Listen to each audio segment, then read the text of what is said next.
రాసిచ్చిన ప్రకారం కాకుండా ఆయన పేరు మీద చేసుకున్నాడు.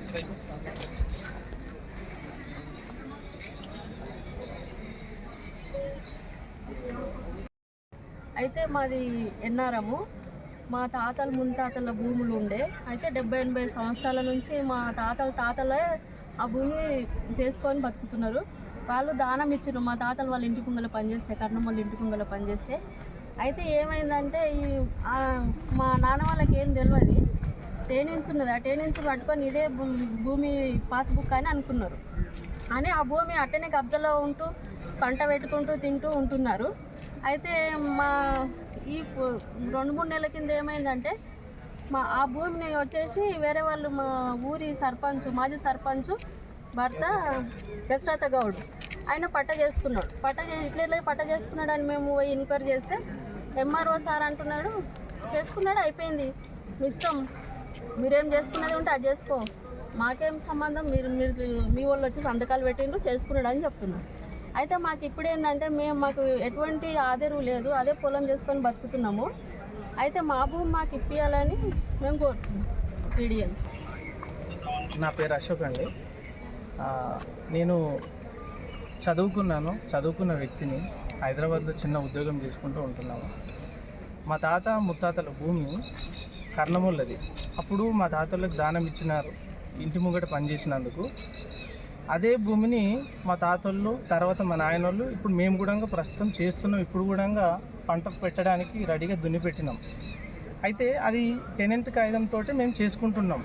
అది ఏమైందంటే ఇన్ని రోజుల నుంచి ఇట్లనే ఉంటున్నాం కదా, మాకు రైతు బంధు ఇవన్నీ ఏమొస్తలేదు, పట్ట చేసుకుందామని చెప్పి అది మేము బయటికి ఆ కాగితం చూసి తీసుకున్న తర్వాత మా ఊరి సర్పంచ్, మాజీ సర్పంచ్ గారు దశరథ్ గౌడ్ ఏం చేశారంటే, నేను మీకు భూమి పట్ట చేపిస్తా బేట, మీకు ఏం తెలియదు అని చెప్పి మా అక్కోళ్ళు, బావళ్ళు, మా అమ్మ నాయనలతో చెప్పిన విషయం ఇది నాకు కూడా తెలియదు. నాకైతే అసలే తెలియదు. పిలిపించండి వీళ్ళకి. ఇంటికాడికి పిలిపించినప్పుడు మాజీ సర్పంచ్, ఊరు వ్యక్తి, మా వ్యక్తి అన్నది వీళ్ళు పోయినరు. మీకు ఆన్లైన్ లెక్కిస్తా, మీకు ₹1 మీరు స్లాట్ బుక్ చేయడానికి మీరు అవసరం లేదు, మీకు పట్ట చేసి బుక్కులు మీ చేతులు పెట్టే బాధ్యత నాది, అదంతా కూడా నేనే చూసుకుంటా అని చెప్పిన వ్యక్తి. వీళ్ళకి చదువు రాదు, మా నాయనకు చదువు రాదు. మా నాయన సంతకం తీసుకున్నాడు. మా నాయన తాగుతాడు, ఆయనకు రాదు కూడా. మా పెద్దనాయన లేడు. మా నాయనోళ్ళు 3, ఒక ఆయన పెద్ద ఆయన పెంటయ్య, ముంబైలో ఉంటాడు. 2 ఆయన మొగులయ్య, ఆయన కూడా కట్టబట్టుకొని నడుస్తాడు. 3 ఆయన మా నాయన నర్సింహ్లో, ఆయన కూడా ఏమీ తెలియదు. పెంటయ్య ముంబైలో ఉంటాడు.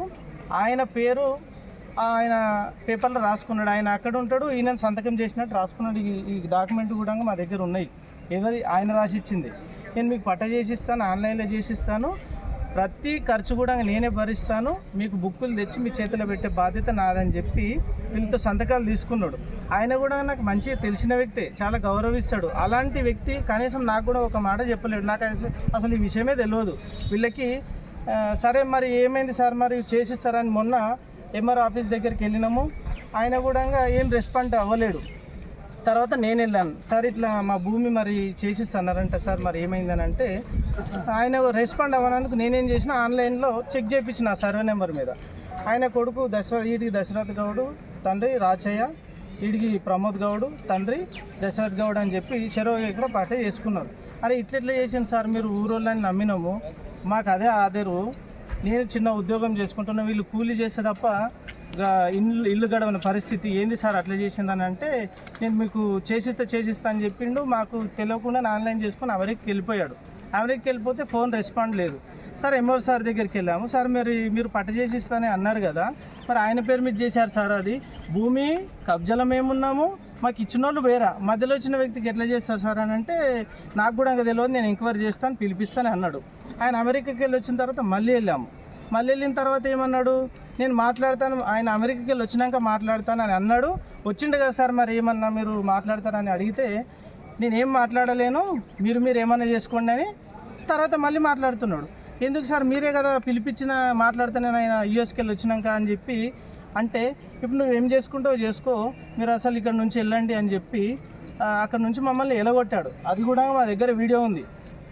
నేను ఒక తహసీల్దార్ న్యాయం చేస్తారని మేము పోతే ఆయన రౌడీజం చేస్తున్నాడు మా మీద. అంటే దురుసుగా మాట్లాడడము, ఏం చేసుకుంటావు చేసుకో అని చెప్పి ఆడ మాట్లాడిన రోజు కూడా దాదాపు ఒక 50-60 మంది ఉన్నారు, ఇట్లా పబ్లిక్ ఉన్నారు, ఎవరి అవసరాలకు వాళ్ళు వచ్చిన వాళ్ళు. 2 కానిస్టేబుల్ కూడా వచ్చారు. జరిగిన మొత్తం సీన్ అంతా స్టోరీ అంతా వాళ్ళు కూడా చూశారు. అంటే ఏం జరుగుతుందని చెప్పి పక్కన పోలీస్ స్టేషన్. మాకు ఇప్పుడు ఆయన నేను అడిగాను, ఎట్లా పట్ట చేశారు సార్ మీరు ప్రైమరీ ఎంక్వైరీ చేయకుండా ఎట్లా చేశారని అంటే, నా దగ్గర వీడియోస్ ఉన్నాయి, ఫొటోస్ ఉన్నాయి అన్నారు. ఒకసారి చూపెట్టాను సార్, మేము కూడా ఊరోళ్ళం కదా, మా ఊరోళ్ళే ఎవరు ఇచ్చారంటే వీడియోలు చూపెట్టాను అన్నారు. చూపెట్టాను సార్, చూపెడితే నమ్ముతానేనంటే నువ్వు నమ్మాల్సిందే, నేను చూపెట్టాను అంటాడు. ఏదాన్ని బట్టి మరి చేశారు సార్, మీరేదో తప్పు చేసినట్టున్నారు, అందుకే మీరు ఎందుకు ఆయనను సపోర్ట్ చేస్తున్నారు, ఆయన ఎందుకు జోకుతున్నారు అని అంటే, ఆయన కోపం వచ్చి మీరు ఎంఆర్ఓ ఆఫీస్కి రాకండి, ఎక్కడికి రాకండి, మీరు వెళ్ళండి, నాకు ఆర్డీఓ ద్వారా నేను సర్వే చేయాలన్నాడు. సార్ సర్వే చేయమంటే ఆర్డీఓ సార్ చేయండి సార్, ఆర్డీఓ సార్ ఏదైతే మీకు సర్వే చేయమని కాపీ ఇస్తాడు కదా, ఆ కాపీ ఇవ్వండి అంటే లేదంటాడు. దీన్ని బట్టి మేము ఏమనుకోవాలి సార్, మమ్మల్ని మోసం చేసిండ్రు, మీరు ఇద్దరు కుమ్మక్కాయి, మరి ఎంత కమ్ముడు పోయినావు సార్ చెప్పండి, మేము కూడా ఇస్తాం అన్నాం. ఈ విధంగా మాకు ఆయన దురుసుగా మాట్లాడి నువ్వేం చేసుకుంటావు చేసుకోపో, మీరు రాకండి అని చెప్పి ఈ ఆడపిల్లల్ని ఎట్లా పడితే అట్లా మాట్లాడడం ఎంఆర్ఓ సార్ కూడా క్లియర్గా మా దగ్గర ఉంది, ఆయన బెదిరించిన వీడియోలు అవన్నీ. మాకు సర్పంచ్ అయితే రెస్పాండే లేదు, చేసిస్తున్న వ్యక్తి ఊరు వ్యక్తి. మరి మాకు న్యాయం జరగాలని చెప్పి మేము కలెక్టర్ ఆఫీస్కి వచ్చినాము, మేము కాపీ కూడా సబ్మిట్ చేసినాము. ఆర్డీఓ గారు కూడా నేను ఎంక్వైరీ చేపిస్తాను, నీకు న్యాయం చేస్తానని చెప్పి మాకు కూడా హామీ ఇవ్వడం జరిగింది. మీ అందరి సమక్షంలో పేదలమైన దళితులమైన మేము మాకు న్యాయం జరగాలని కోరుకుంటున్నాం.